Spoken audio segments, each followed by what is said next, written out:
Hey guys, welcome back to the channel. আর যারা নতুন আছো তারা চ্যানেলটিকে সাবস্ক্রাইব করে নিও আর পাশে রাখা যে বেল বাটনটা আছে সেটা কিন্তু প্রেস করতে একদম ভুলো না। তো বন্ধুরা আজকে খুব ইন্টারেস্টিং একটা ভিডিও দেখবো।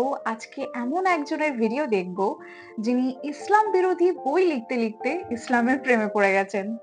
তো চলো আর কথা না বাড়িয়ে ডাইরেক্ট ভিডিওতে যাই, তারপর নয় তোমাদের সাথে কথা হবে। তো ভিডিওটা শুরু করি। চলো শুরু করা যাক। Interesting কিভাবে হবে। এবং কেন আপনি ইসলাম বিরোধী বই লেখার সিদ্ধান্ত নিয়েছিলেন? ইমানের দৃষ্টিকোণ থেকে আপনার জীবন কেমন ছিল? আপনি কিসে বিশ্বাস করতেন? ইসলামের প্রতি আপনার সবচেয়ে অনুশোচনীয় কটাক্ষমূলক মন্তব্য কোনটি ছিল? তখন আপনার আশেপাশের মানুষদের প্রতিক্রিয়া কেমন ছিল যখন আপনি ইসলাম গ্রহণ করেছিলেন? আমি ভেবেছিলাম ইসলাম একটি মিথ্যা ধর্ম, ইসলাম বিপজ্জনক। আমি ২,০০০-এরও বেশি হত্যার হুমকি পেয়েছি এবং অবশেষে আমি ইসলামের বিরুদ্ধে বই লেখার সিদ্ধান্ত নিয়েছিলাম। হে আল্লাহ, আমাকে এমন একটি নিদর্শন দেখান যাতে আমি সম্পূর্ণ নিশ্চিত হতে পারি যে এটিই সেই পথ। এই কারণে আমি ২ দিন ধরে ঘুমোতে পারিনি। আমি মেনে নিতে পারছিলাম না, ভীষণ অদ্ভুত লাগছিল। আসসালামু আলাইকুম জোরাম ভ্যান ক্লাভরেন ভাই, আমাদের আমন্ত্রণ গ্রহণের জন্য আপনাকে অসংখ্য ধন্যবাদ এবং আপনাকে আমাদের মাঝে পেয়ে আমরা আনন্দিত। প্রথমে আপনাকে জিজ্ঞেস করতে চাই জোরাম কে? ওয়ালাইকুম আসসালাম। আপনাকেও অসংখ্য ধন্যবাদ আমাকে আমন্ত্রণ করার জন্য। এখানে আসতে পেরে আমি খুবই গর্বিত। জোরাম ভ্যান ক্লাভরেন ২৩শে জানুয়ারি জন্মগ্রহণ করেন ১৯৭৯ সালে অ্যামস্টারডাম শহরে একটি খুবই সাধারণ পরিবারে। বাবা, মা, ভাই, ছোট বোন, একটি বিড়াল। অ্যামস্টারডামেই আমার জন্ম এবং বেড়ে ওঠা একটি সক্রিয় প্রোটেস্ট্যান্ট খ্রিস্টান পরিবারে। উচ্চ মাধ্যমিক শেষ করার পর তুলনামূলক ধর্মতত্ত্ব নিয়ে পড়াশোনা শুরু করি। কয়েক বছর শিক্ষকতা করেছি। নেদারল্যান্ডসে তখন অনেক কিছুই ঘটেছে, বিশেষ করে আমার জীবনে। এখন যখন আমি পুরো বিষয়টা অবলোকন করি ইসলাম ধর্মের ব্যাপারে, আমি ফ্রিডম পার্টির জন্য রাজনৈতিকভাবে সক্রিয় হয়ে উঠলাম, সাংসদ মনোনীত হলাম এবং শেষে আমি ইসলাম বিরোধী বই লেখার সিদ্ধান্ত নিলাম, যার শুরুটা হয়েছিল ইসলাম বিদ্বেষ দিয়ে, পরিণত হয় আল্লাহকে খুঁজে পাওয়ার একটি মাধ্যমে এবং আমি মুসলিম হওয়ার মধ্য দিয়ে এই পথের সমাপ্তি। ইমানের দৃষ্টিকোণ থেকে আপনার জীবন কেমন ছিল? আপনি কিসে বিশ্বাস করতেন? মুসলিম হওয়ার আগে আমি রিফর্ম চার্চের একজন প্রোটেস্ট্যান্ট খ্রিস্টান ছিলাম। আমরা বাইবেল পড়তাম, বাইবেল অনুসারে আমাদের নাম রাখা হয়েছিল, খ্রিস্ট ধর্মে দীক্ষা দেওয়া হয়েছিল, গির্জায় যেতাম, ইত্যাদি ইত্যাদি। তো আমরা বলতে গেলে বেশ ধার্মিক খ্রিস্টান ছিলাম। অবশ্যই আমি বিশ্বাস করতাম যে একজন সৃষ্টিকর্তা আছেন, আমি জান্নাত জাহান্নামে বিশ্বাস করতাম, আমি ফেরেশতা ওয়াহিতেও বিশ্বাস করতাম এবং অবশ্যই যে ব্যাপারটি খ্রিস্টানদের মুসলিমদের থেকে আলাদা করে সেটি হলো যে আমি বিশ্বাস করতাম যীশু খ্রিস্ট ঈশ্বরের পুত্র ছিলেন এবং আরেকটু দার্শনিকভাবে বলতে গেলে আমি তাকেই ঈশ্বর বলে মানতাম। আচ্ছা, আমি এখানে অবশ্যই ডিফার করে। পুনরুত্থানে বিশ্বাস করতাম এবং এও বিশ্বাস করতাম যে যীশুকে ক্রুশবিদ্ধ করা হয়েছিল এবং আমি প্রায়শ্চিত্তে বিশ্বাস করতাম। কিন্তু যেহেতু ট্রিনিটি খুব জটিল একটি ধারণা, আপনি বিশ্বাস করুন আর নাই করুন, এটি এখনো বেশ জটিল, কারণ বাইবেলের মতে ঈশ্বর অবিনশ্বর। কিন্তু আপনি যদি অবিনশ্বর হন এবং একই সাথে আপনার যদি মৃত্যু হয়, আপনি তো একই সময়ে অমর এবং মরণশীল হতে পারেন না। তো একটু বড় হওয়ার পর, ধরুন ১৫-১৬ বছর বয়সে, আমি প্রশ্ন করা শুরু করি সেসব বিষয়ে, যেসব আমার কাছে খুব যৌক্তিক মনে হতো না। আমি অনেক ধর্মযাজক, প্রচারক, এমনকি রাব্বিদের সাথেও কথা বলেছি, কিন্তু তাদের দেওয়া উত্তরগুলো সন্তোষজনক ছিল না, যেটি বিষয়টিকে আমার জন্য আরো জটিল করে ফেলেছিল। শেষ পর্যন্ত সেসব বিষয়গুলোর ব্যাপারে আমার সন্দেহ থেকেই যায়, কিন্তু আমি অন্ধ বিচারকের মতো এগুলোকে একপাশে রেখে ধর্মটাকে বিশ্বাস করে যাওয়াটাই ভালো মনে করলাম। হয়তো আমি পুরো বিষয়টি বোঝার মতো যথেষ্ট বুদ্ধিমান নই এবং আমি তখনও ঈশ্বরে বিশ্বাস করতাম যে যীশু একজন খুব গুরুত্বপূর্ণ ব্যক্তিত্ব এবং ঈশ্বরের পুত্র, কিন্তু পূর্বে যা ঘটেছে আমি ব্যাপারটিকে ঠিক সেভাবেই রেখে দিলাম। কিভাবে এবং কেন আপনি ইসলাম বিরোধী বই লেখার সিদ্ধান্ত নিয়েছিলেন? উচ্চ মাধ্যমিক শেষে একটি বিশ্ববিদ্যালয়ে ভর্তি হই তুলনামূলক ধর্মতত্ত্ব বিষয়ে পড়াশোনা করার জন্য, এবং চমৎকার ব্যাপার হলো আমার কলেজের প্রথম দিন, যতদূর মনে পড়ে ২০০১ সালের ১১ই সেপ্টেম্বর। প্রথম দিন থেকেই বুঝলাম, আচ্ছা, এই মুসলিম ছেলেগুলা একটু পাগলের মতোই এবং এই ধর্ম সত্য নয়। তার কয়েক বছর পর নেদারল্যান্ডসে একজন লোক নাম থিউ ভ্যান গগ, উনি একজন বিখ্যাত চলচ্চিত্র নির্মাতা ছিলেন, যাকে রাস্তায় মেরে ফেলা হয়েছিল, তাকে গুলি করা হয়েছিল, তার গলা কাটারও চেষ্টা করেছিল এবং তারা তার পেটে ছুরি ঢুকিয়ে একটি চিঠি রেখে যায় আয়ান হিটসিয়ালি নামের এক মেয়ের জন্য। ওখানে লেখা ছিল, এরপর তোমার পালা। তো এটি আমার ইসলাম বিদ্বেষী অনুভূতিগুলোকে এমনভাবে দৃঢ় করেছিল যে ভাবলাম আমাকে রাজনীতিতে যুক্ত হয়ে কিছু করতে হবে এবং দেশকে ক্ষতির হাত থেকে বাঁচাতে এই অশুভ শক্তিকে থামাতে হবে। আপনি ইসলামের জন্য রাজনীতি শুরু করেছিলেন?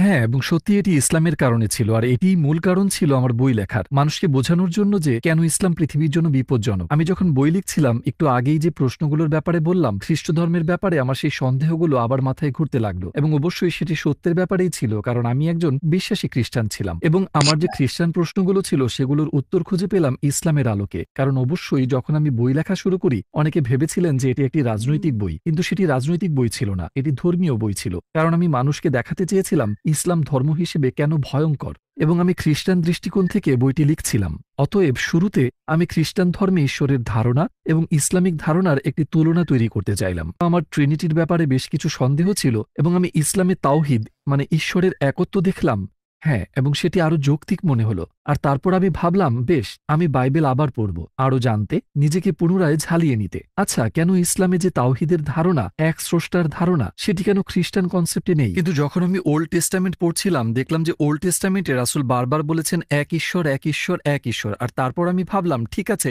তাহলে আমি নিউ টেস্টামেন্টেও শুধু যীশুখ্রিস্টের বাণীগুলো দেখি। নিউ টেস্টামেন্টে একটি গল্প ছিল এমন যে কোথাও একজন লোক এসে যিশুকে প্রশ্ন করে, জীবনের সবচেয়ে গুরুত্বপূর্ণ জিনিস কি, আমি কিভাবে স্বর্গ লাভ করব? এবং তিনি বললেন, দুইটি জিনিস রয়েছে। তিনি বললেন, হে ইসরায়েল, তোমার ঈশ্বর এক, এবং তোমার প্রতিবেশীর সাথে এমন ব্যবহার করো যে ব্যবহার তুমি পেতে চাও। তো আমি ভাবলাম, যীশুখ্রিস্ট নিজেও এখানে স্বীকার করছেন, হে ইসরায়েল, তোমার ঈশ্বর এক। আমি বুঝলাম মুসলমানদের এক ঈশ্বর ভাবনাটি ট্রিনিটির চেয়ে বেশি যুক্তিযুক্ত, এবং এই ধারণাটি ওল্ড এবং নিউ টেস্টামেন্টের সাথে সম্পূর্ণ মিলে যাচ্ছে। কিন্তু আমি জানি খ্রিস্ট ধর্ম অন্য কিছু শেখায়। বাইবেলে ঈশ্বর সম্পর্কে যে ধারণা পাওয়া যায় তারা ঠিক তা শেখায় না। তো কয়েক সপ্তাহ গবেষণা করে বেশ কিছু বই পড়ার পর ভাবলাম, ঠিক আছে, হয়তোবা ঈশ্বরের একত্ববাদের ধারণাটি সত্য। তো এভাবেই শুরু হয়েছিল। আপনার গবেষণার জন্য কোন কোন উৎস থেকে সাহায্য নিয়েছিলেন?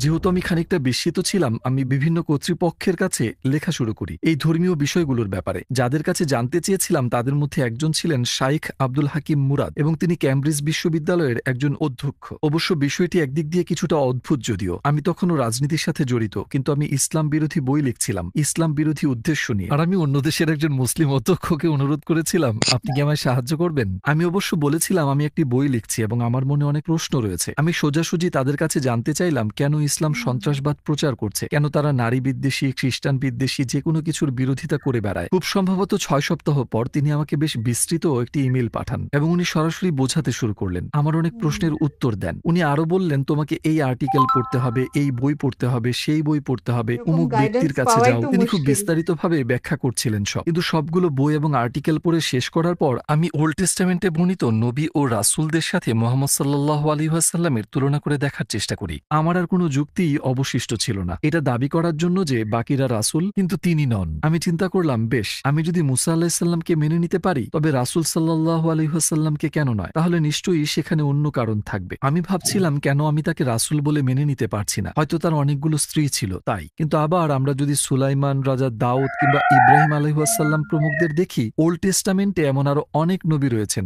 যাদের একাধিক স্ত্রী ছিল। আর ধর্মগ্রন্থের বাইরে দেখলেও সাংস্কৃতিকভাবে ইউরোপ, আফ্রিকা, এশিয়া সবখানেই বিভিন্ন কারণে মানুষদের একাধিক স্ত্রী ছিল। তো ভাবলাম, বেশ, এটা কোনো যৌক্তিক কারণ হতে পারে না। একের পর এক সব যুক্তি বাদ পড়তে লাগলো। শেষে আমি ভাবলাম, আমাকে বলতেই হবে, হয় এদের কেউই রাসূল নন, যা আমার পক্ষে মেনে নেওয়া সম্ভব হচ্ছিল না, কারণ তাদের জীবদ্দশায় যা করেছিলেন, বলেছিলেন যে অলৌকিক ঘটনাগুলো ঘটেছিল ইত্যাদি কারণে। তারা যা বলতেন এবং করতেন সে ব্যাপারে নিশ্চিত ছিলেন, কেননা তারা রাসূল। এরপর আমি বললাম, ঠিক আছে, ভালো কথা, তাহলে আমাকে মুহাম্মদ সাল্লাল্লাহু আলাইহি সাল্লামকে নবী হিসেবে মেনে নিতে হবে। আমি সন্দেহ করেছিলাম। প্রথমে আমি ভেবেছিলাম যে তিনি আমার জানা ইতিহাসের সবচেয়ে খারাপ মানুষ। পরে ভাবলাম, হয়তো উনি অতটা খারাপ নন, কিন্তু তিনি রাসূল নন। শেষে সন্দেহ হতে শুরু করলো তিনি হয়তো একজন রাসূল। হ্যাঁ, অবশ্যই এতটুকু আসতে আমার অনেক বই পড়তে হয়েছে। প্রফেসর আব্দুল হাকিম মুরাদের সবচেয়ে বুদ্ধিমান পরামর্শ ছিল, তিনি বলেছিলেন, আপনি ইসলাম বিরোধী যে বইগুলো পড়ছেন সেগুলো সব অমুসলিমদের হাতে লেখা। তিনি বললেন, যদি আপনি খ্রিস্ট ধর্মের ব্যাপারে জানতে চান তাহলে নাস্তিকদের বই পড়বেন না, আপনি খ্রিস্টান লেখকদের বই দিয়ে শুরু করবেন।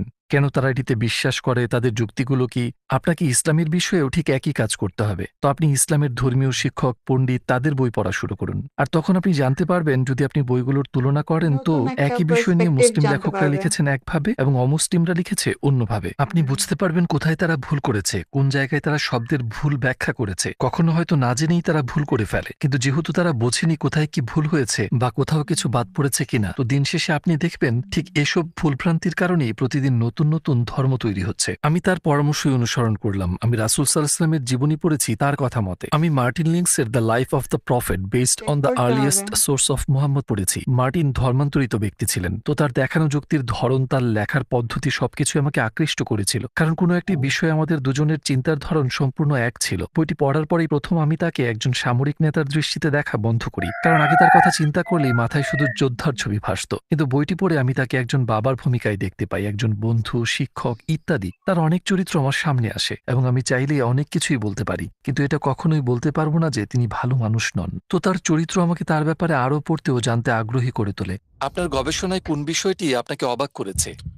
হিন্দ বিনতে উদ্বার গল্পটি আমার জন্য একটা সুইচের মতো ছিল, যা আমাকে পুরোই বদলে দিয়েছে। কারণ আগে আমি ভাবতাম হিন্দ তার শত্রু আবু সুফিয়ানের স্ত্রী ছিল এবং এই হিন্দি হামজা রাদিয়াল্লাহু তাআলা আনহুকে হত্যা করার জন্য টাকা দিয়েছিল। রাসূল সাল্লাল্লাহু আলাইহি সাল্লামের অত্যন্ত প্রিয় চাচা ছিলেন তিনি, আর যুদ্ধক্ষেত্রে তাকে হত্যা করা হয়। তারা তার কান কেটে আনন্দ মিছিল করে, তার নাক কেটে ফেলে। সে এক বিভৎস দৃশ্য। রাসূল এসব দেখে খুবই কষ্ট পেয়েছিলেন এবং এর অনেক অনেক বছর পর রাসূল ক্ষমতা অর্জন করলেন, মক্কায় ক্ষমতাসীন হয়ে ফিরে এলেন। সেখানে হিন্দু উপস্থিত ছিল। বইটি পড়ার এই পর্যায়ে এসে ভাবলাম এইবার বুঝি তাকে ক্রুশবিদ্ধ করা হবে বা তার হাত কেটে ফেলা হবে বা এমন কিছু, কিন্তু তিনি বললেন আমি এখন তার দিকে তাকাতে পারবো না, কিন্তু সবাইকে ক্ষমা করে দেওয়া হলো এবং সে যদি থাকতে চায় তবে মুসলিমদের সাথে থাকতে পারবে, আর না হয় চলে যেতে পারে, কিন্তু এখন থেকে আর কোনো প্রকার রক্তপাত চলবে না। আর আমি ভেবেই অবাক হচ্ছিলাম তাকে ক্ষমা করে দেওয়া হয়েছিল। যদি আপনি এমন একজনকে ক্ষমা করতে পারেন যে আপনার প্রাণপ্রিয় চাচাকে হত্যা করেছে, যদি সে তার শরীরের বিভিন্ন কেউই অংশ ক্ষমা কেটে করতে পারবে না অন্যদের নরমাল দেখিয়ে উল্লাস করে, মানুষ সে না। আপনাকে আর আপনি যা কিছু প্রচার করছেন সেটাকে অপমান করছে, এটিই প্রকাশ করে আপনি কতটা মহান চরিত্রের অধিকারী। এটি একটি অসাধারণ গুণ,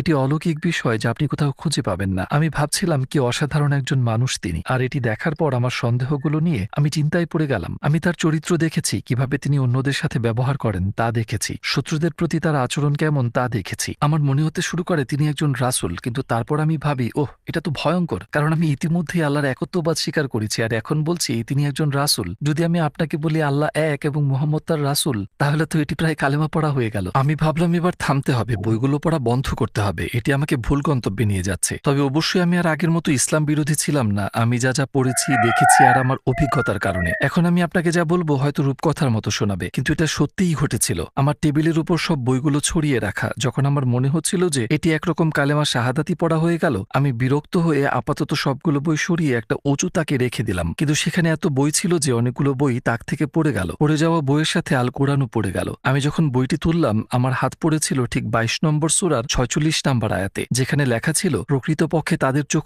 অন্ধ নয় বরং তাদের হৃদয় অন্ধ। আমি ভাবলাম আরে এটি তো আমার আসল সমস্যা, কারণ আমার চোখ নয়, আমি স্পষ্ট দেখতে পারছি। নিজ হাতে যা লিখছি কেউই আমাকে সেই বই লিখতে জোর করেনি, কি লিখবো সেটাও কেউ বলে দেয়নি, নিজেই লেখা শুরু করেছিলাম, নিজের চোখে সব দেখতে পারছি। আচ্ছা মানলাম তিনি রাসূল, ঈশ্বর একজন, কিন্তু বিষয়টাকে গ্রহণ করতে পারছিলাম না, কারণ আমার চোখ অন্ধ ছিল না, আমার হৃদয় অন্ধ ছিল। আমি মন থেকে মেনে নিতে পারছিলাম না। আমার মনে হয় আমার নফস বা আমার অহংকারের কারণেই আমার মেনে নিতে কষ্ট হচ্ছিল। তখন আমি বললাম হে প্রভু, আপনি বাইবেলের ঈশ্বর নাকি কোরআনের আল্লাহ আমি আর পরোয়া করি না, আমাকে শুধু একটি মাত্র ইঙ্গিত দিন যাতে আমি শতভাগ নিশ্চিত হতে পারি এটাই সঠিক পথ। তারপর আমি ঘুমিয়ে পড়লাম, কিন্তু ঘুম থেকে ওঠার পর কেন জানি না মনের মধ্যে খুব শান্তি পাচ্ছিলাম। আমি সত্যিই খুব নিরাপদ বোধ করছিলাম। এর পূর্বে আমি কখনো এতটা শান্তি অনুভব করিনি। পুরো বিষয়টি নিয়ে আমার যে উদ্বিগ্নতা বা সন্দেহ ছিল সূর্যের তাপে তুষারের মতো, তা আমার মন থেকে পুরো উধাও হয়ে গেল। আমি ভাবলাম আমি মনে হয় মুসলমান হয়ে গেছি, তো এখন সবাইকে বিষয়টি জানানোর পালা। আপনার আশেপাশের লোকজনের প্রতিক্রিয়া কেমন ছিল যখন আপনি মুসলিম হয়ে গেলেন? বেশিরভাগের প্রতিক্রিয়াই নেতিবাচক ছিল। অবশ্যই অনেকের জন্য, বিশেষ করে কিছু নিকটাত্মীয়কে এটি একটু বেশি অবাক করে দিয়েছিল। তারা যখন সংবাদ মাধ্যম থেকে বিষয়টি জানতে পারে, আমি আমার মাকে যখন জানালাম তিনি কাঁদতে শুরু করলেন, আর আমার স্ত্রী বেশ সহানুভূতিশীল ছিল এই ব্যাপারে। সে বলল যদি তুমি ইসলামে বিশ্বাস করো এবং সেটি যদি তোমার অন্তরে থাকে আমি কিছু বলার কে। আমার পুরনো অফিসের কিছু লোক বেশ আক্রমণাত্মক হয়ে গিয়েছিল তখন। আমি 2000-এর চেয়েও বেশি হত্যার হুমকি পেয়েছি, এমনকি তাদের থেকেও যারা একসময় আমাকে সমর্থন করত, যারা আমাকে ভোট দিয়েছিল। মানুষজন অনেক আজে বাজে কথা শুনিয়েছে আমাকে, তোমার স্ত্রীকে ধর্ষণ করব, তোমাকে গুলি করব, আমরা জানি তোমার সন্তানেরা কোন স্কুলে যায়, এমন অনেক কিছু। সেগুলোর বেশিরভাগই অবশ্য অর্থহীন কথা ছিল, কারণ পাগল লোকজন কম্পিউটারে বসে অনলাইনে লিখছে সেগুলো। তো তখন একটু এলোমেলো সময় চলছিল। আমার আগের চাকরিটা ছেড়ে দিতে হয়েছিল অবশ্যই, কারণ সেটি একটি খ্রিস্টান সংগঠন ছিল। দলনেতাকে বিষয়টি বলার পর সে বলল আমি সত্যি বিশ্বাস করতে পারছি না। আমি তোমার মাঝে কিছুটা পরিবর্তন খেয়াল করেছিলাম অবশ্য, যখন তুমি একটি বিষয় নিয়ে রেডিওতে কথা বলছিলে। তোমাকে তখন ইসলামের ব্যাপারে আগের চেয়ে কিছুটা নমনীয় মনে হয়েছিল, আগের মতো তেমন কঠোর ছিলে না, কিন্তু তুমি মুসলিম হয়ে যাওয়াটা। আমি বললাম হ্যাঁ আমি মুসলিম হয়েছি। সে বলল আমি বিষয়টা চিন্তা করেই 2 দিন ঘুমোতে পারিনি। আমি কোনোভাবেই মেনে নিতে পারছিলাম না, এটা খুবই অদ্ভুত ছিল। কিন্তু সবচেয়ে কঠিন হয়ে দাঁড়ালো আমার নানাকে বিষয়টি জানানো, কারণ আমার নানা তখন প্রায় মৃত্যু মুখে, তার বয়স 93-94 এর আশেপাশে তখন। তোমার নানাকে এ কথা তোমার নিজেকেই বলতে হবে। আমি বললাম ঠিক আছে, কিন্তু তোমাকে আমার সাথে আসতে হবে, কারণ তিনি আমার ঢালের মতো ছিলেন। আর আমি সেখানে গিয়ে বললাম নানা আমি মুসলিম হয়ে গিয়েছি। শুনে তিনি তার চোখ বন্ধ করলেন। আমি ভাবলাম তার নিঃশ্বাস বন্ধ হয়ে গিয়েছে কিনা, যেহেতু তার বয়স হয়েছে অনেক। সত্যিই কিছুক্ষণ তার নিঃশ্বাস বন্ধ ছিল, তারপর তিনি আবার শ্বাস নেওয়া শুরু করলেন আর আমার দিকে তাকিয়ে বললেন অন্তত তুমি ক্যাথলিক তো হয়ে যাওনি। বেশ মজার ছিল বিষয়টি। আর শেষে আমার আগের রেডিওর বস আমাকে বলল, "আমরা কিভাবে বুঝবো যে তুমি একদিন হিন্দু বা অন্য কিছু হয়ে যাবে না?" বললাম, "আমি কখনোই ধর্মকে বেছে নিইনি, শুধু এই একবার ছাড়া। আমার মুসলিম হওয়াটাই শুধু আমি বেছে নিয়েছি। এর আগেও আমি কোনো ধর্ম বেছে নিইনি। আমি খ্রিস্টান পরিবারে জন্মগ্রহণ করেছি। খ্রিস্টান হিসেবে বড় করা হয়েছে আমাকে। আর সেই কারণে যেসব ভালো জিনিস আমার কাছে এসেছে তার জন্য আমি খুব কৃতজ্ঞ। কিন্তু সেটা আমার সিদ্ধান্ত ছিল না। আর জীবনে একবারই আমি এই বিষয়ে সিদ্ধান্ত নিয়েছি, যখন আমি মুসলিম হওয়ার সিদ্ধান্ত নিলাম। আর এটি সবচেয়ে, যেমনটি আমি বললাম, আমার মনে হয় আমার নেওয়া সবচেয়ে গুরুত্বপূর্ণ সিদ্ধান্ত ছিল। সবচেয়ে যুক্তিসঙ্গত সিদ্ধান্তও ছিল। জীবনে কোনো সিদ্ধান্ত নিতে আমি বছরের পর বছর সময় লাগাইনি, শুধুমাত্র এই সিদ্ধান্তটি ছাড়া। প্রথম নামাজ আদায়ে আপনার কেমন লেগেছিল? অবশ্যই খুব সুন্দর একটি মুহূর্ত ছিল, বেশ আজবও লাগছিল বটে। কারণ একজন খ্রিস্টান হিসেবে আমি অবশ্যই ওভাবে প্রার্থনা করতে অভ্যস্ত ছিলাম না। আপনি আমার হাত জোড় করেন আর হয়তো হাঁটু গেড়ে বসেন, বাথ বা অন্য কিছুর সামনে। আমার মনে হয় ব্যাপারটা খুব সুন্দর যে আপনি সিজদা করছেন। অতঃপর আপনি সত্যিই আপনার প্রভুর কাছে গভীরভাবে মাথা নত করছেন। তাই আমার মনে হয় এটি অত্যন্ত বিনয়ী এবং সুন্দর একটি ব্যাপার। এটি আমাকে অত্যন্ত মুগ্ধ করেছিল। আপনার জীবনে ঘটে যাওয়া ৩টি বড় চ্যালেঞ্জের নাম বলুন।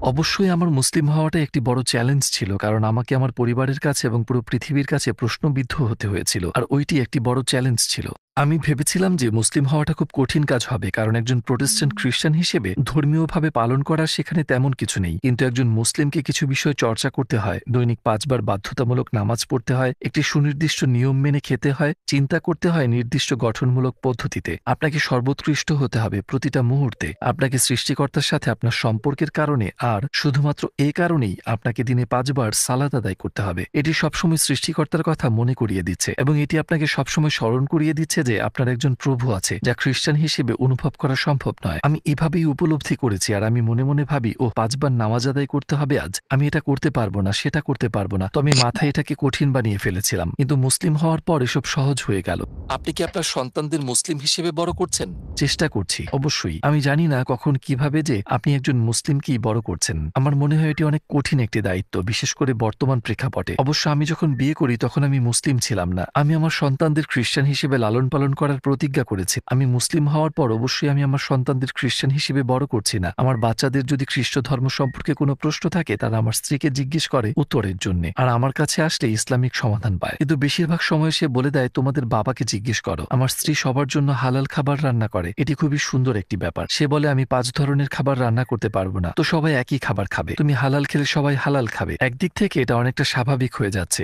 ইসলামের প্রতি আপনার সবচেয়ে অনুশোচনীয় কটাক্ষমূলক মন্তব্য কোনটি ছিল? আমার মনে হয় ইসলাম মিথ্যা, কারণ এটি আমি প্রায়ই বলে থাকতাম। ইসলাম মিথ্যা, কোরআন বিষাক্ত গ্রন্থ। কিন্তু যখন আমি মোস্টলি বলতাম ইসলাম সবাই মিথ্যা, তখন আমি এরকমই পুরো করে। ধর্মকে এবং তার সাথে যা আছে সবকিছুকেই বোঝাতাম। তো সেটি এক মাপের অনেক বড় জাহিলিয়াত ছিল আমার মতে। তো এই বিষয়টি নিয়ে আমি খুবই অনুতপ্ত। ইসলাম মিথ্যা হওয়ার ধারণাটি ছাতার মতো ছিল এক প্রকার, আর বাকি সবকিছু এই ধারণার নিচে, কারণ সেটিই ছিল আমার বদ্ধমূল ধারণা। আর অবশ্যই আমি নিজেকে দোষ দিই এবং এও জানি যে অনেক মানুষ যারা প্র্যাকটিসিং মুসলিম না, তারাও এটি করে। আর একভাবে আমি বুঝতে পারি বিষয়টি, কারণ রাজনৈতিক দৃষ্টিকোণ থেকে, সামাজিকভাবে, সাংস্কৃতিকভাবে যা বলা এবং করা হয় তা সারা জীবন থেকে যায়। আমাকে মাঝে মধ্যে আমার পুরনো পার্টির লোকজন থেকে শুনতে হয় যে আমি একরকম নাকি তাদের অপমান করেছি। তো এটি আমাকে কষ্ট দেয়, আর এটি একটি অন্যতম কারণ যার জন্য আমরা IXC বা ইসলাম অভিজ্ঞতা কেন্দ্র নামক সংগঠন চালু করি। আমরা স্কুলগুলোতে যাই, primary school, high school, college, বিশ্ববিদ্যালয়, সরকারের 2টি অফিসিয়াল বিভাগে, অন্যান্য সামাজিক সংগঠনগুলোতে, এমনকি চার্চেও যাই, ইসলাম সম্পর্কে ভ্রান্ত ধারণাগুলো দূর করতে, ইসলামের দাওয়াত পৌঁছাতে, ইসলামের প্রকৃত রূপ তুলে ধরতে ভার্চুয়াল রিয়েলিটি ব্যবহার করি, যাতে তাদের শেখার অভিজ্ঞতাটি বেশ মজার হয়। আমি খুব চেষ্টা করছি পুরনোকে মুছে ফেলতে। ইসলামের ব্যাপারে আমাদের কিভাবে গবেষণা করা উচিত? আপনি কি গুগলে সার্চ করার পরামর্শ দিবেন?